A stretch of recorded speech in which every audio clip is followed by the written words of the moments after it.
بسم اللہ الرحمن الرحیم۔ السلام علیکم۔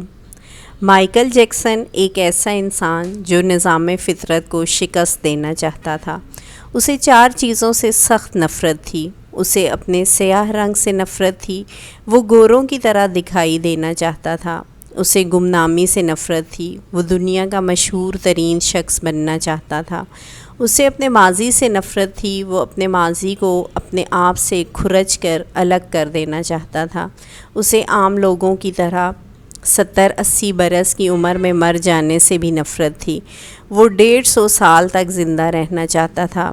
وہ ایک ایسا گلوکار بننا چاہتا تھا جو 150 سال کی عمر میں لاکھوں لوگوں کے سامنے ڈانس کرے، اپنا آخری گانا سنائے، 25 سال کی گرل فرینڈ کے ماتھے پر بوسہ دے اور کروڑوں مداحین کی موجودگی میں دنیا سے رخصت ہو جائے۔ مائیکل جیکسن کے آنے والی زندگی ان 4 خواہشوں کی تکمیل میں بسر ہوئی۔ اس نے 1982 میں اپنا دوسرا البم تھرلر لانچ کیا۔ یہ دنیا میں سب سے زیادہ بکنے والا البم تھا۔ 1 ماہ میں اس کی 6.5 کروڑ کاپیاں فروخت ہوئی تھیں اور یہ grains book of world record کا حصہ بن گیا تھا۔ مائیکل جیکسن اب دنیا کا مشہور ترین گلوکار تھا۔ اس نے گمنامی کو شکست دے دی تھی۔ مائیکل نے اس کے بعد اپنی سیاہ جلد کو شکست دینے کا فیصلہ کیا اور پلاسٹک سرجری شروع کرا دی۔ امریکہ اور یورپ کے 55 چوٹی کے پلاسٹک سرجنز کی خدمات حاصل کیں، یہاں تک کہ 1987 تک مائیکل جیکسن کی ساری شکل و صورت، جلد، نقوش اور حرکات و سکنات بدل گئیں۔ سیاہ فام مائیکل جیکسن کی جگہ گورا چٹا اور نسوانی نقوش کا مالک ایک خوبصورت مائیکل جیکسن دنیا کے سامنے آ گیا۔ یوں اس نے اپنی سیاہ رنگت کو بھی شکست دے دی۔ اس کے بعد ماضی کی باری آئی۔ مائیکل جیکسن نے اپنے ماضی سے بھاگنا شروع کر دیا۔ اس نے اپنے خاندان سے قطع تعلق کر لیا۔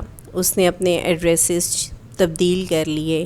اس نے کرائے پر گورے ماں باپ حاصل کر لیے اور تمام پرانے دوستوں سے بھی جان چھڑا لی۔ ان تمام اقدامات کے دوران جہاں وہ اکیلا ہوتا چلا گیا، وہاں وہ مصنوعی زندگی کے گرداب میں بھی پھنس گیا۔ اس نے خود کو مشہور کرنے کے لیے ایلوس پریسلے کی بیٹی لیزا میری پریسلے سے شادی کر لی۔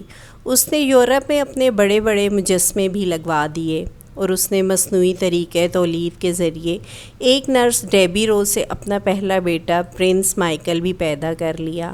ڈیبی رو کے بدن سے اس کی بیٹی پیرس مائیکل بھی پیدا ہوئی۔ اس کی یہ کوشش بھی کامیاب ہو گئی۔ اس نے بڑی حد تک اپنے ماضی سے بھی جان چھڑا لی، لہٰذا اب اس کی آخری خواہش کی باری تھی۔ وہ 150 سال تک زندہ رہنا چاہتا تھا۔ مائیکل جیکسن طویل عمر پانے کے لیے دلچسپ حرکتیں کرتا تھا۔ مثلاً وہ رات کو آکسیجن ٹینٹ میں سوتا تھا۔ وہ جراثیم، وائرس اور بیماریوں کے اثرات سے بچنے کے لیے دستانے پہن کر لوگوں سے ہاتھ ملاتا تھا۔ وہ لوگوں میں جانے سے پہلے منہ پر ماسک چڑھا لیتا تھا۔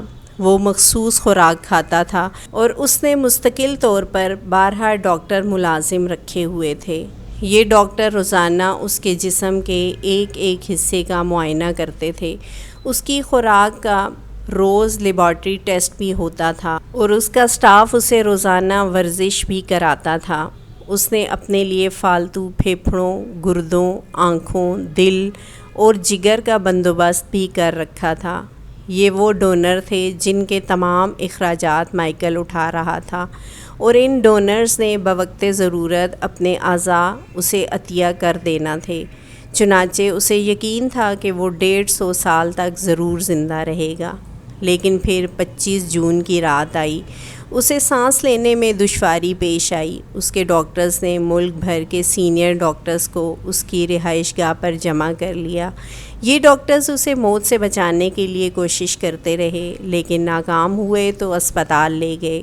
وہ شخص جس نے 150 سال کی منصوبہ بندی کر رکھی تھی، جو ننگے پاؤں زمین پر نہیں چلتا تھا، جو کسی سے ہاتھ ملانے سے پہلے دستانے چڑھا لیتا تھا، جس کے گھر میں روزانہ جراثیم کش ادویات چھڑکی جاتی تھیں اور جس نے 25 برس تک کوئی ایسی چیز نہیں کھائی تھی جس سے ڈاکٹروں نے اسے منع کیا ہو۔ وہ شخص صرف 50 سال کی عمر میں اور صرف 30 منٹ میں انتقال کر گیا۔ اس کی روح چٹکی کے دورانیے میں جسم سے پرواز کر گئی۔ مائیکل جیکسن کے انتقال کی خبر گوگل پر 10 منٹ میں 8 لاکھ لوگوں نے پڑھی۔ یہ گوگل کی تاریخ کا ریکارڈ تھا کہ اس ہیوی ٹریفک کی وجہ سے گوگل کا سسٹم بیٹھ گیا اور کمپنی کو 25 منٹ تک اپنے صارفین سے معذرت کرنی پڑی۔